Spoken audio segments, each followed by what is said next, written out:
이를 보면 하나님의 능력을 경험했다고 해서 무조건 하나님께 돌아오는 것이 아니라는 것을 알 수 있습니다.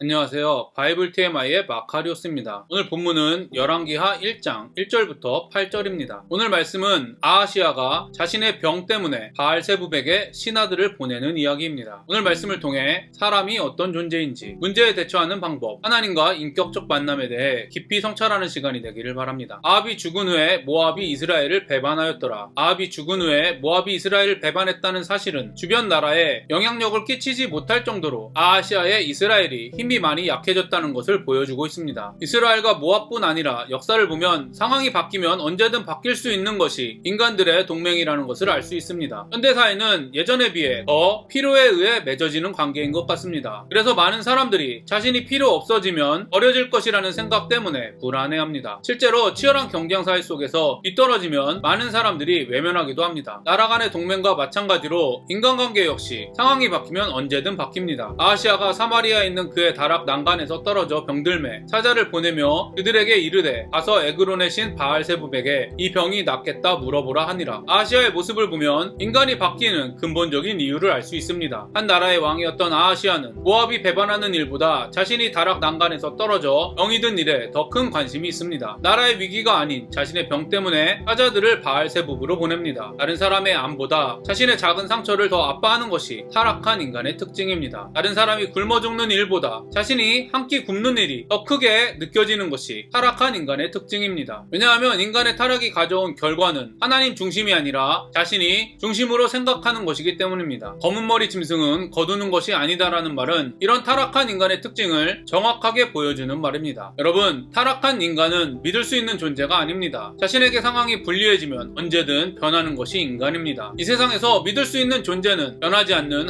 하나님뿐입니다. 자신이 그렇게 믿고 따랐던 유명한 목회자나 사역자들이 육체의 정욕에 무너졌을 때 많은 실망을 합니다. 자신과 함께 신앙생활을 하던 사람들이 자신의 어려움을 외면할 때 실망을 합니다. 자신의 헌신을 교회 리더들이 알아주지 않을 때 실망을 합니다. 이처럼 교회에서 상처받는 대부분의 이유는 사람에 대한 실망 때문입니다. 그리스도인 역시 하나님의 성품으로 거듭난 사람이지만 아직은 온전하지 않은 사람이기 때문에 믿을 수 있는 존재는 아닙니다. 저는 여러분이 이 진리만큼은 반드시 기억하시기를 바랍니다. 교회는 병원 같은 곳입니다. 자신이 온전하고 건강하다고 생각하는 사람들이 오는 곳이 아니라 자신은 연약하고 병들고 악하다고 생각하는 사람들이 치료받기 위해 오는 곳입니다. 그래서 그리스도인 역시 믿을 수 있는 존재가 아니라 치료해주고 보살펴주어야 할, 사랑해야 할 존재라는 것을 기억하십시오. 다시 한번 말씀드리겠습니다. 사람은 믿을 수 있는 존재가 아니라 사랑해야 할 존재입니다. 사람에게 많은 기대를 하면 분명히 실망하게 될 것입니다. 사람을 의지하면 분명히 배신당하게 될 것입니다. 하나님을 의지하십시오. 그러면 하나님이 보호해 주실 것입니다. 저와 여러분이 사람이 아닌 하나님과 동행하기에 힘쓰게 되기를 간절히 소망합니다. 여호와의 사자가 디셉 사람 엘리야에게 이르되 너는 일어나 올라가서 사마리아 왕의 사자를 만나 그에게 이르기를 이스라엘에 하나님이 없어서 너희가 에그론의 신 바알세붑에게 물으러 가느냐. 대다수의 인간은 문제가 생기면 처음에는 자신의 능력으로 해결하려고 합니다. 그래도 안 되면 주변의 도움을 요청합니다. 그럼에도 불구하고 여전히 해결되지 않으면 신을 찾아 간구합니다. 이 신이 안 되면 다른 신에게 간구합니다. 이스라엘 백성은 하나님이 보살펴 주신다고 믿었던 사람들이었습니다. 그러나 하나님의 나라 백성이라고 자랑하던 이스라엘은 문제가 생겼을 때 하나님이 아닌 다른 신을 찾을 만큼 타락했습니다. 왜냐하면 이스라엘 백성들의 문제는 대부분 자신들의 육체의 욕망을 채우지 못해 느끼는 문제였기 때문입니다. 하나님의 문제 해결 방식이 자신이 원하던 해결 방식과 달랐기 때문입니다. 하나님께서는 자신들이 갈망하는 육체의 욕망을 채워주시기는커녕 어리라고 하셨기 때문입니다. 우리의 모습은 어떠합니까? 우리가 문제라고 생각하는 것들이 다른 사람과 비교하며 더 소유하지 못한 욕구 불만은 아닙니까? 노후를 보장할 만큼 돈이 없기 때문에 불안해하고 있지는 않습니까? 어떤 사람은 10억이 없으면 불안해합니다. 어떤 사람은 집이 없으면 불안해합니다. 이처럼 사람마다 흔들리는 기준이 다를 뿐 그리스도인 역시 세상에서 살아가는 동안은 흔들리고 불안한 이런 상황에 마주합니다. 이런 불안한 상황에 우리들은 어떻게 대처하고 있습니까? 하나님께 어떻게 기도하고 있습니까? 자신이 생각하는 안정된 조건을 채워달라고 기도하고 있습니까? 아니면 안정된 조건을 버리고 오직 하나님의 역사하심을 믿고 순종할 수 있게 해달라고 기도하고 있습니까? 저와 여러분이 육체의 정욕을 채워주는 하나님이 아니라 성령의 욕망을 채워주는 하나님을 기대하고 소망하는 인생이 되기를 기도합니다. 그러므로 여호와의 말씀이 내가 올라간 침상에서 내려오지 못할지라 내가 반드시 죽으리라 하셨다 하라. 엘리야가 이에 가니라. 사자들이 왕에게 돌아오니 왕이 그들에게 이르되 너희는 어찌하여 돌아왔느냐 하니 그들이 말하되 한 사람이 올라와서 우리를 만나 이르되 너희는 너희를 보낸 왕에게로 돌아가서 그에게 고하기를 여호와의 말씀이 이스라엘의 하나님이 없어서 내가 에그론의 신 바알세부에게 물으려고 보내느냐. 그러므로 내가 올라간 침상에서 내려오지 못할지라 내가 반드시 죽으리라 하셨다 하라 하더이다. 왕이 그들에게 이르되 올라와서 너희를 만나 이 말을 너희에게 한 그 사람은 어떤 사람이더냐. 그들이 그에게 대답하되 그는 털이 많은 사람인데 허리에 가죽띠를 띠었더이다 하니 왕이 이르되 그는 디셉 사람 엘리야로다. 엘리야의 말을 들은 아하시아의 신하들은 사마리아로 돌아갔습니다. 아하시아의 신하들은 엘리야의 메시지가 능력이 있다는 것을 아는 사람들이었습니다. 아마도 아합과 엘리야의 싸움을 직접 경험했기 때문일 것입니다. 그러나 이들은 하나님의 능력을 경험하고도 하나님께 돌아오지 않고 아하시아의 우상숭배를 도와주었습니다. 예수님의 가르침과 능력을 직접 경험한 이스라엘의 종교 지도자들은 예수님을 믿기는커녕 오히려 예수님을 죽이려고 했습니다. 이를 보면 하나님의 능력을 경험했다고 해서 무조건 하나님께 돌아오는 것이 아니라는 것을 알 수 있습니다. 지금도 마찬가지입니다. 많은 사람들이 하나님의 은혜를 경험하고 있습니다. 그럼에도 불구하고 하나님께 돌아오지 않고 아직도 자신의 기준과 육체의 정욕을 추구하는 사람들이 많이 있습니다. 그리스도인이라고 믿는 저와 여러분 역시 예외는 아닙니다. 아시아의 신하들처럼 하나님이 어떤 분이신지 경험하고 알고 있지만 당장의 현실의 문제를 해결해 줄 수 있는 능력 있는 사람을 의지하며 하나님께 돌아가지 않는 사람들이 많이 있습니다. 하나님을 뜨겁게 만났지만 현실의 삶의 유혹과 고난과 싸우지 않는 사람들이 너무 많이 있습니다. 인생의 위기 앞에서 하나님을 간절히 찾았지만 문제를 해결해 주시자 하나님을 더 이상 찾지 않습니다. 많은 그리스도인들이 하나님과 인격적 만남을 가져야 한다고 말합니다. 맞습니다. 그리스도인은 자신을 찾아오셔서 문을 두드리고 계시는 하나님을 만나고 경험해야 합니다. 그러나 하나님과의 인격적 만남은 뜨거운 열정이나 위기와 문제를 해결해 주신 하나님을 경험하는 것이 아닙니다. 여러분 잘 생각해 보십시오. 거룩하신 하나님께서는 죄가 있는 인간과 만나실 수 없습니다. 즉 하나님과 인격적 만남을 가졌다는 것은 은혜로 구원받아 하나님과 만날 수 있는 거룩한 사람이 되었다는 것을 의미합니다. 이처럼 하나님과의 인격적 만남은 무언과 떨어질 수 없습니다. 다시 말하면 하나님의 성품으로 새롭게 태어난 본성을 소유하고 있기 때문에 하나님과 만나고 동행할 수 있는 것입니다. 그래서 하나님과 인격적 만남을 가졌다는 것은 자신의 지식, 감정, 의지 등 전인격을 사용해 하나님의 거룩한 성품을 직접 경험하는 일을 의미합니다. 따라서 하나님과 인격적 만남을 가진 사람은 더 이상 예전의 기준과 성품으로 살아갈 수 없습니다. 하나님의 기준과 성품으로 살아갈 수밖에 없습니다. 이런 이유 때문에 위대한 신앙인들이 하나님과 인격적 만남을 가져야 된다, 즉 구원받아야 된다고 말하는 것입니다. 하나님과 인격적 만남을 가진 사람들은 계속해서 하나님과 만나며 동행하기 위해 노력하게 됩니다. 왜냐하면 하나님의 본성으로 다시 태어난 사람들은 하나님과 동행할 때 행복과 기쁨을 경험하기 때문입니다. 하지만 그냥 하나님을 만난 사람들은 더 이상 하나님과 동행하지 않고 아시아의 신하들처럼 하나님과 상관없는 사람들로 살아갑니다. 왜냐하면 하나님의 본성으로 다시 태어나지 못한 사람들은 하나님을 육체적 욕망을 채워주는 신으로 생각하기 때문입니다. 하나님께서는 육체적 욕망을 채워주시는 분이 아니라 오히려 없애주시는 분이기 때문입니다. 여러분의 하나님 경험이 인격적인 만남인지 그냥 만남인지 점검해 보십시오. 이런 점검이 반드시 필요한 이유는 바로 예수님의 말씀 때문입니다. 그날에 많은 사람이 나더러 이르되 주여 주여 우리가 주의 이름으로 선지자 노릇하며 주의 이름으로 귀신을 쫓아내며 주의 이름으로 많은 권능을 행하지 아니하였나이까 하리니 그때 내가 그들에게 밝히 말하되 내가 너희를 도무지 알지 못하니 불법을 행하는 자들아 내게서 떠나가라 하리라. 예수님을 만났을 뿐 아니라 심지어 주의 이름으로 사역한 사람들도 불법을 행하는 사람이라고 평가될 수 있습니다. 여러분 예수님의 경고를 무시하지 마십시오. 예수님을 한두 번 만났다고 아니 여러 번 경험했다고 안심하지 마십시오. 현재 예수님과 동행하고 있는지를 기준으로 평안함을 누리십시오. 하나님과 인격적으로 만난 사람들은 계속해서 하나님과 동행할 수밖에 없다는 하나님의 말씀을 믿음으로 다시 하나님께 돌아와 거룩함으로 하나님과 동행하십시오. 그리스도인에게는 하나님과 동행하는 은혜가 멈추지 않는다는 하나님의 말씀을 관심 없게 하고 잊어버리게 하는 사단의 시험을 발견하고